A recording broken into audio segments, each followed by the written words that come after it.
अस्सलाम वालेकुम and hello everyone, welcome back to the channel. We hope आप सब ठीक ठाक होंगे, खैरियत से होंगे। आज इस वीडियो पे हम रिएक्ट करने जा रहे हैं, उसका टाइटल है जी Haldi Beel documentary a hidden wetland life of Bangladesh. और वीडियो है एज डॉक्यूमेंट्री की। और हल्दी बील आज हम पहली बार देखने जा रहे हैं, जानेंगे इस जगह के बारे में और यहाँ के लोगों के बारे में। तो स्टे ट्यून, चलते हैं वीडियो देखते हैं, उसकी बात करते हैं कब। चलिए से पहले वीडियो को स्टार्ट करें। चैनल पे नहीं तो प्लीज सब्सक्राइब कर लें और बेल आइकन प्रेस करना बिल्कुल मत भूलिएगा। तो चलिए चलते हैं अपनी वीडियो की तरफ और मैं आपके रिएक्ट करने बस।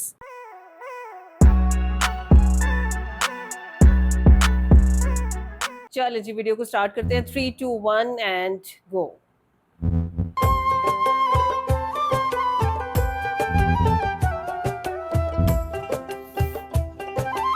पानी देखो कैसे भर गया सारा।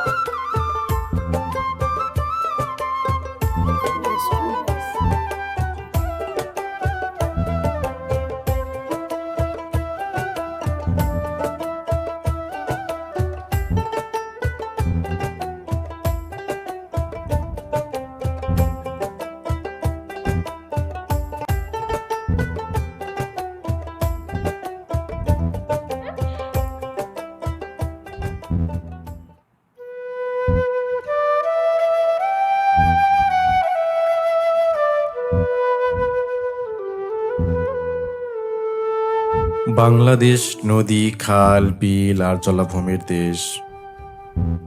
এই দেশের প্রতিটি অঞ্চলে রয়েছে নিজস্ব সৌন্দর্য, নিজস্ব ইতিহাস এবং নিজস্ব জীবনধারা।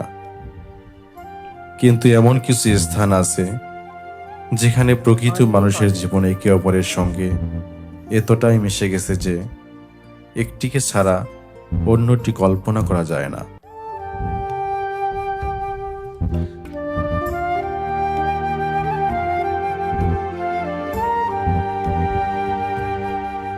আজ আমরা এসেছি উত্তরবঙ্গের এক অনন্য জলভূমি হালদি বিলে। বর্ষার পানি যখন হালদি বিলকে এক বিশাল জলরাজ্যে পরিণত করে, তখন গ্রামের কাঁচা পাকা পথগুলো হারিয়ে যায় পানির নিচে। সেই সময় নৌকায় হয়ে ওঠে এখানকার মানুষের একমাত্র যানবাহন। জীবন যেন তখন চাকার উপর নয়, ভেসে চলে পানির বুকে। वो ये कश्ती सोर्स है ना उनका।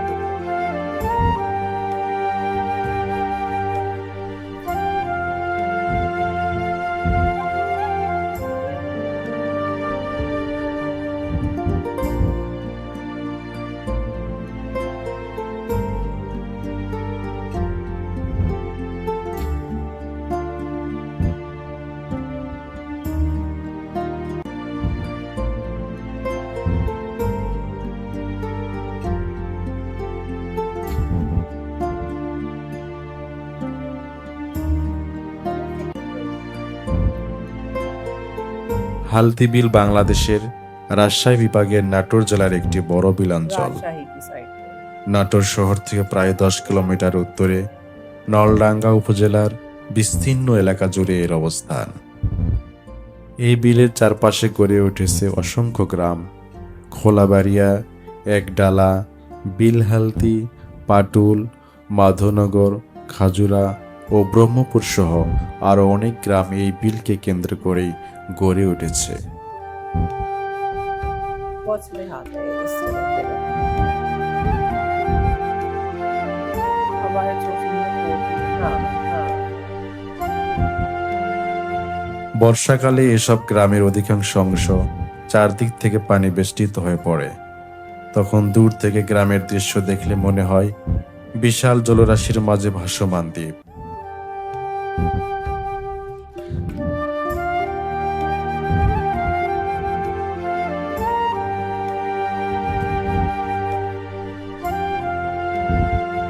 বর্ষাকালে এই বিল 5 থেকে 8 ফুট পর্যন্ত পানিতে ডুবে যায়। আত্রাই নদীর সঙ্গে সংযুক্ত হয় এটি প্রাকৃতিকভাবে মাছের প্রজননের জন্য অত্যন্ত গুরুত্বপূর্ণ জলাভূমি।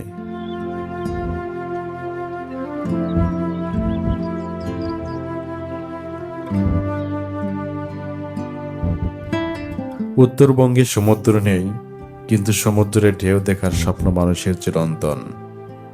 হালদি বিল সেই স্বপ্নকে কিছুটা হলেও বাস্তবে রূপ দিয়েছে। বর্ষাকালে পাটুল থেকে খাজুরা পর্যন্ত নির্মিত দীর্ঘ সড়কের দুই পাশে বিস্তীর্ণ জলরাশি तो ढूंढनी আর पड़ रही है आपको। বাতাসের তাড়নায় সৃষ্ট ঢেউ অনেকটা সমুদ্র সৈকতের অনুভূতি এনে দেয়। এই কারণেই স্থানীয়রা এর নাম দিয়েছে পাটুল মিনি কক্সবাজার। हाँ, तो वो भी देखो एक प्लेटफॉर्म बना हुआ है इसके नीचे कंक्रीट का, उसके ऊपर बनता है। जरा ग्राफ देखो। বর্ষার বিকেলে এখানে হাজারো মানুষ ঘুরতে আসে, কেউ প্রকৃতির সৌন্দর্য দেখতে, बात है पूरी। কেউ নৌকা ভ্রমণে, আবার কেউ পরিবারের সঙ্গে সময় কাটাতে। প্রকৃতি প্রেমীদের কাছে এটি উত্তরবঙ্গের অন্যতম আকর্ষণীয় পর্যটন কেন্দ্র।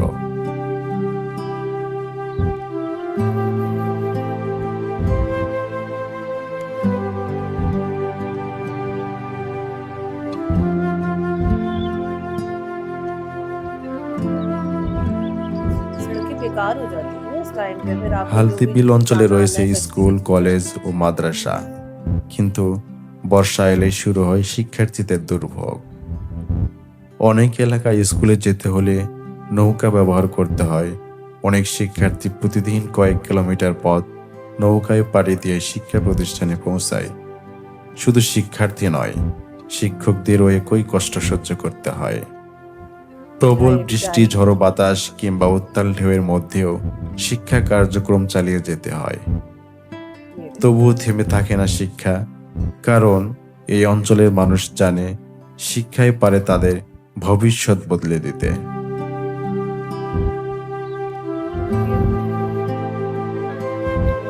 पानी आ जाता है ना, हाँ, पानी आ जाता है, बहुत मुश्किल है। मौजूद तो है यहाँ पे सारा मदरसा। আসলে এই বিদ্যালয়টি যেখানে অবস্থিত সেটা একবারে বিলের মাঝখানে। এখানে বাচ্চারা এই বন্যার সময় যখন স্কুলে আসে তখন তাদের খুব দুর্ভোগ পোহাতে হয়, কারণ যখন বন্যা অতিরিক্ত বেশি হয়ে যায় তখন ঢেউ হয়। এই ঢেউ হওয়ার কারণে বাচ্চারা কিন্তু ভয় পায় যে কীভাবে আমরা স্কুলে যাব। এই জন্যে এই অভিভাবকগুলো চায় যেন এখানে ভালোভাবে বাচ্চারা আসতে পারে, ভালোভাবে পাঠদান করতে পারে।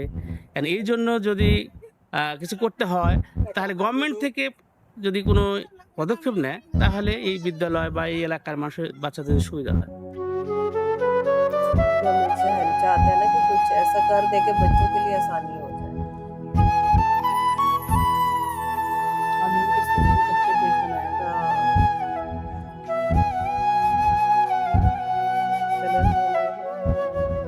বাংলাদেশের মহান মুক্তিযুদ্ধের সময় হালতি বিল ছিল একটি গুরুত্বপূর্ণ এলাকা। अच्छे घर बने हुए हैं। বিস্তীর্ণ জলরাশি এবং দুর্গম পরিবেশ মুক্তিযোদ্ধাদের চলাচল ও অবস্থানের জন্য সহায়ক ভূমিকা পালন করেছিল।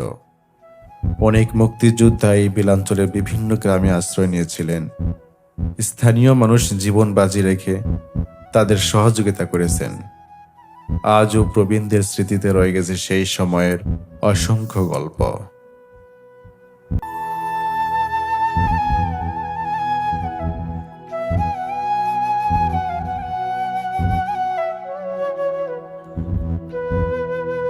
पहले पानी आने से पहले बहुत काम करते होंगे ये कि इस तरह के ब्रिज वगैरह बनाते होंगे पब्लिक के चलने के लिए। হালদি বিলের মানুষের জীবনযাত্রা প্রকৃতি নির্ভর। হালদি বিলের পানি শুধু এই অঞ্চলের সৌন্দর্য বাড়ায় না, মানুষের দৈনন্দিন জীবনে নিয়ে আসে নানা সুবিধা। বর্ষাকালে বিলের স্বচ্ছ পানি ছড়িয়ে পড়ে গ্রামের রাস্তা ও আশেপাশের এলাকায়। তখন অনেককে দেখা যায় ডুবন্ত রাস্তায় গোসল করতে, আবার কেউ মোটরসাইকেল কিংবা অন্যান্য बस যানবাহন ये পরিষ্কার देखो, उसी করছে। पानी में सारा कुछ हो रहा है।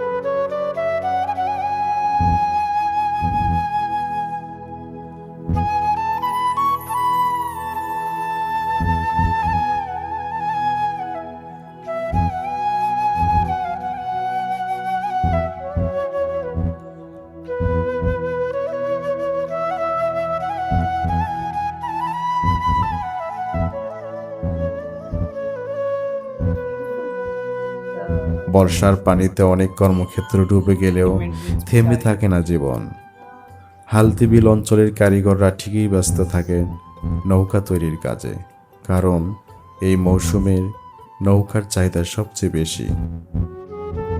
काम तो करना है ना उन्होंने, वो देखो हाँ अपनी मेंटेनेंस कर रहे हैं। सिर्फ हाँ मैनेज वाह कितना खूबसूरत है, ये कोई सब्जी लग रही है। বর্ষাকালে হালদি বিলের জলরাশির বুকে ফুটে ওঠে অসংখ্য কলমি ফুল। সাদা ও হালকা বেগুনি রঙের এই ফুলগুলো বিলের সৌন্দর্যে যোগ করে ভিন্ন মাত্রা। দূর থেকে তাকালে মনে হয় সবুজের উপর প্রকৃতি যেন সযত্নে ছড়িয়ে দিয়েছে ফুলের নকশা। कुछ है पकाने के लिए ही है।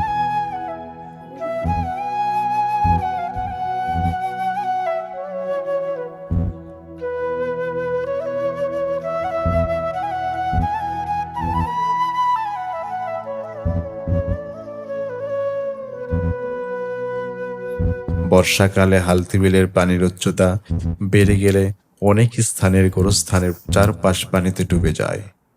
জীবনের কোলাহল থেকে দূরে প্রকৃতির এই নিস্তব্ধ পরিবেশ যেন মানুষকে মনে করিয়ে দেয় জীবনের ক্ষণস্থায়িত্বের কথা। की बात कर रही थी आप। वो देखो हाँ नज़ारा वो पेट से कर रहे हैं, उसको चला रहे हैं। ओह,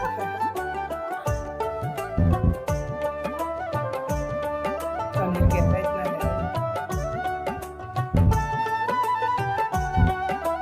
मस्तियाँ तो कुछ चलती रहती है ना।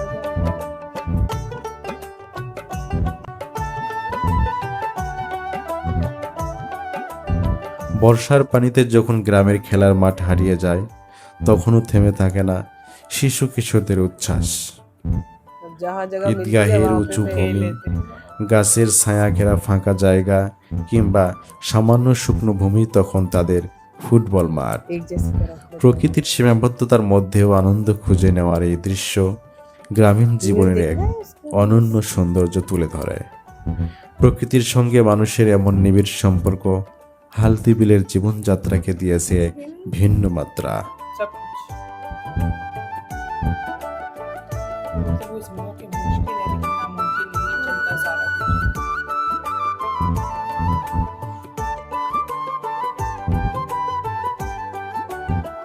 হালদি বিলের সবচেয়ে আশ্চর্য বিষয় হলো এত বিশাল জলরাশির মাঝেও অসংখ্য জনবসতি গড়ে উঠেছে।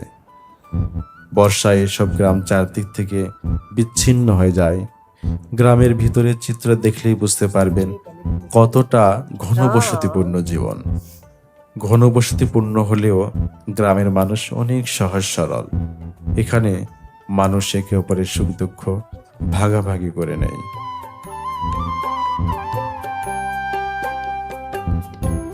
गांव के अंदर की जिंदगी तो चल रही है और आप वो देखोगे सारी चीजें बेहतरीन है, रोड्स भी बनी हुई है।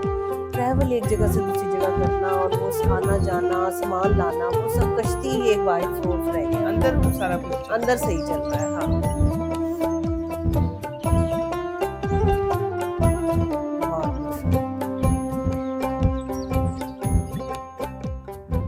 হালদি বিল অঞ্চলের মানুষের অন্যতম জীবিকার মাধ্যম হলো কৃষি। केले की तरह গ্রামের প্রায় প্রতিটি বাড়ির আঙিনায় দেখা যায় ছোট ছোট সবজি বাগান। লাউ, কুমড়া, ঢেঁড়স, মরিচ, বেগুন, পুঁইশাক সহ নানা ধরনের সবজি উৎপাদন করেন গ্রামের মানুষ। হালদি বিল অঞ্চলের আরেকটি গুরুত্বপূর্ণ ফসল হলো পাট। সবুজ পাট গাছ বাতাসে দুলতে দুলতে যেন প্রকৃতির এক অপরূপ দৃশ্য তৈরি করে। বাংলার ঐতিহ্যবাহী এই ফসল একসময় দেশের অর্থনীতির প্রধান ভিত্তি ছিল, তাই পাটকে বলা হয় বাংলার সোনালী আঁশ। বর্ষাকালে যখন মাঠের অনেক অংশে পানিতে থাকে তখনও কিছু এলাকায় পাট চাষ করা হয়। পাট কাটার পর আঁশ ছাড়ানোর জন্য পানিতে ঝাঁক দেওয়া হয়।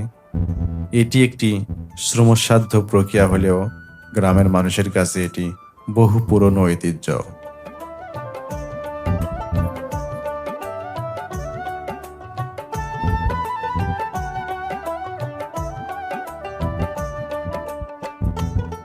আজ বিশ্বজুড়ে পরিবেশ বান্ধব পণ্যের চাহিদা বাড়ছে, ফলে পাটের গুরুত্ব আবারও বৃদ্ধি পাচ্ছে। পাট থেকে তৈরি হয় ব্যাগ, দড়ি, কার্পেট, মাদুর, হস্তশিল্প সহ অসংখ্য পণ্য। একসময় যে পাট বাংলাদেশের অর্থনীতিকে বিশ্বে পরিচিত করেছিল, সেই পাট আজও হালতি বিল অঞ্চলের মানুষের জীবিকার অংশ। हमें जो कि अच्छा पाएंगे इसके बाद।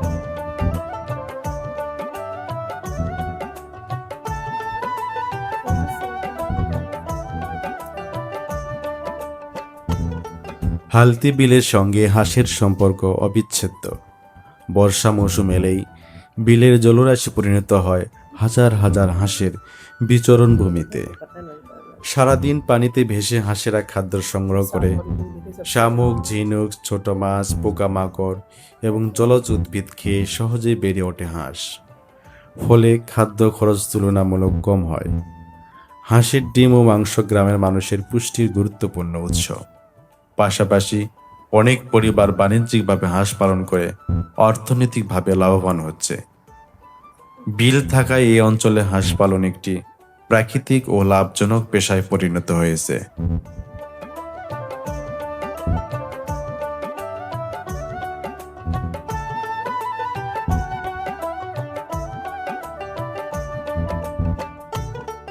শুষ্ক মৌসুমে যেসব বাজারে মানুষের কোলাহল থাকে, বর্ষাকালে সেসব এলাকার অনেক অংশ পানির নিচে চলে যায়।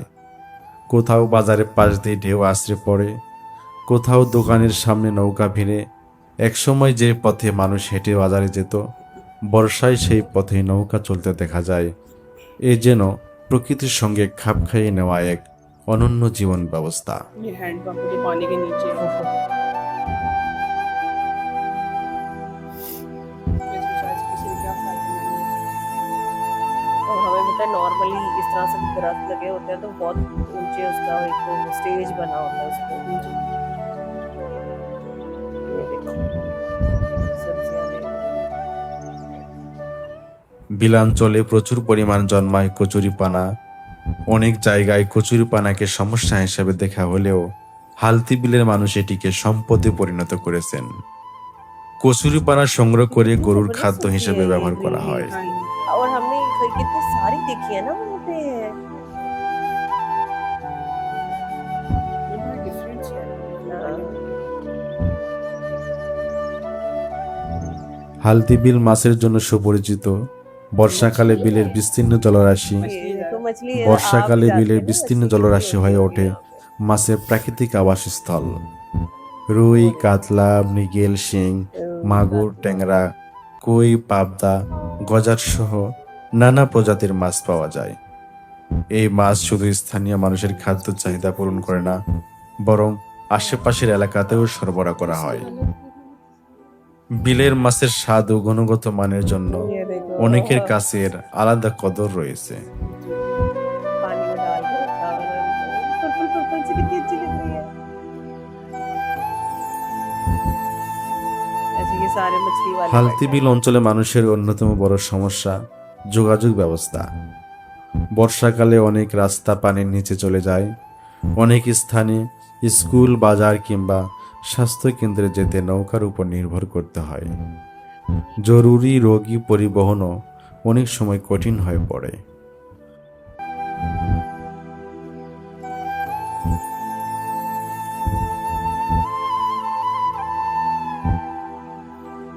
হালতি বিল শুধু মানুষের জীবিকার উৎস নয়, এটি একটি গুরুত্বপূর্ণ পরিবেশগত সম্পদ।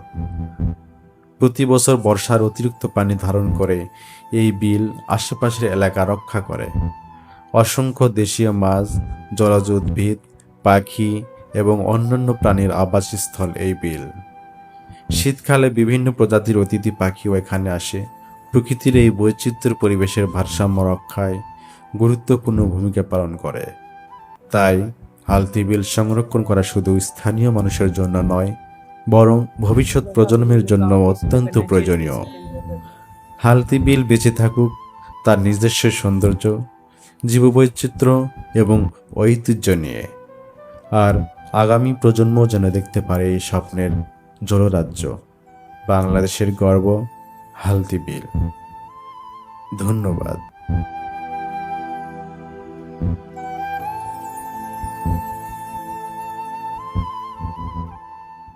बहुत अच्छी वीडियो थी, बड़ी खूबसूरत जगह है और हम ये देख रहे थे कि हल्दी बील का एरिया, हाँ जी 23 गांव आते हैं इस इलाके के अंदर और आप ये देखो कि 5 से 8 फुट पानी यहाँ पे खड़ा हो बिल्कुल। जाता है, लेकिन देहात के अंदर जो गांव के अंदर की जिंदगी दिखा रहे हैं वो तो बहुत अच्छी चल वो रही है। बिल्कुल सही है। और हमने ये देखा कि बेसिकली जो रोड नेटवर्क है ज़ैद सारे का सारा वो डूब जाता है इस रोड पानी में। नेटवर्क और ऐसा ही है। फील्ड्स जो हैं वो हाँ सारी जी। हाँ। मतलब आप ये चीज देखें, जहाँ तक देख रहे हैं पानी ही पानी आपको नजर आ रहा है, और आप देखिए जहाँ तक उन्होंने ट्रैवल करना है उनकी इतनी सारी बोट्स हैं, अब हाँ। उसके ऊपर उन्होंने चाहे अपना कोई काम करने जाना है या कुछ चीज लानी है, सारा है, कुछ हाँ। उसी के ऊपर आप कर देखो रहे उनके इंस्टीट्यूट्स पानी से बाहर हैं, हाँ जी। आपको पानी में ट्रैवल करके आगे जाना पड़ता है, जाना डिफरेंट पड़ रहा आइलैंड है, के ऊपर है, उनका खाना पीना सारा कुछ, उनकी ग्रोसरी बाहर से आनी बाहर से आनी लेकिन है। अंदर का जो गांव है वो सारा बहुत अच्छा बना हुआ है, वहाँ पे हाँ। पक्के घर भी हमें हाँ, नजर आ हाँ, रहे हैं। बिल्कुल। हाँ, घर तो बहुत अच्छे बने हुए थे, रोड भी छोटे छोटे जिस तरह से उसके ब्रिक्स के उन्होंने बनाया हाँ हुआ जी, है ना, टाइल खोले किया हुए उधर भी। बाहर। वो सारी चीजें बेहतरीन थी। मतलब अंदर तो जिंदगी चल रही है, लेकिन हम ये देख रहे हैं कि भाई एक जगह से दूसरी जगह जानी, यानी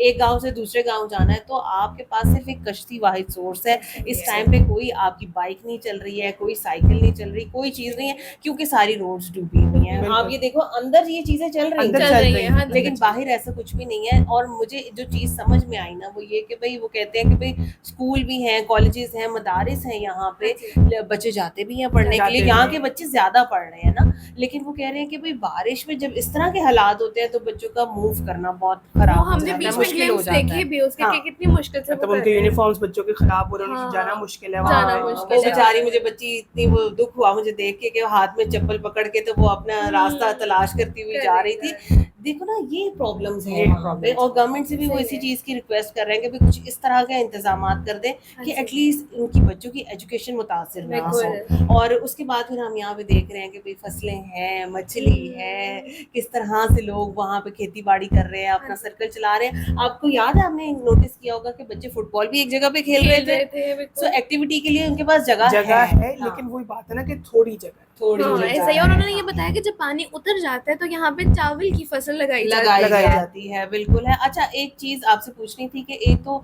एंड पे बहुत सारी लीफी वेजिटेबल्स दिखाए उन्होंने, मतलब वो कुछ निकाल रहे थे फील्ड से, थोड़ा उसके बारे में बताइएगा वो बिल्कुल। क्या है। और दूसरे नंबर पे ये कि एक और चीज हम लोगों ने देखी कि जिसके बंडल बनाए जा रहे थे, शुगर केन के होते हैं ना, हाँ। लंबे लंबे, लेकिन वो वैसे शुगर बोले- केन नहीं था, हमें लगा कि वो जूट है। जूट हाँ, लगा। क्योंकि हम जितना जानते हैं कि एक जमाने में बांग्लादेश नंबर 1 था जूट प्रोड्यूस करने के अंदर, बिल्कुल। तो क्या ये जूट ही था जो हमने समझा, ये कुछ और था? ये क्योंकि चीजें वो हमने आपने देखा थ्रेड जैसे बना के हाँ उसके जी। वो बंडल्स बना बंडल्स हाँ, बना के रहे रखे थे। हैं। हाँ, बिल्कुल इसी तरह से है। और हमने ये भी देख लिया कि भाई जो वो कश्ती की वर्कशॉप है वो भी एक हाँ। टेंट बना हुआ है, नीचे पानी है लेकिन उसके अंदर उनका काम काम हो चल रहा रहा है। है। तो बहरहाल जो सर्कल चलता है यहाँ पे वो हमें समझ आ गई कि भाई कश्ती के जरिए ही चलता है। और जब हमने स्टार्टिंग में बांग्लादेश की वीडियोस देखनी शुरू की थी ना, तो हम लोग बड़े हैरान होते थे कि यार कश्ती क्यों है हर जगह पे, यहाँ पे इनके पास गाड़ियां नहीं है, अब बाइक हमें नहीं है। इम्पोर्टेंस समझ आ अब रही है उस समझ बोर्ड आती है की। इम्पोर्टेंस। बेसिकली हमें ये समझ आ गया कि ये एक खास वक्त है जिसकी तैयारी की जाती है और बहुत मेहनत की जाती है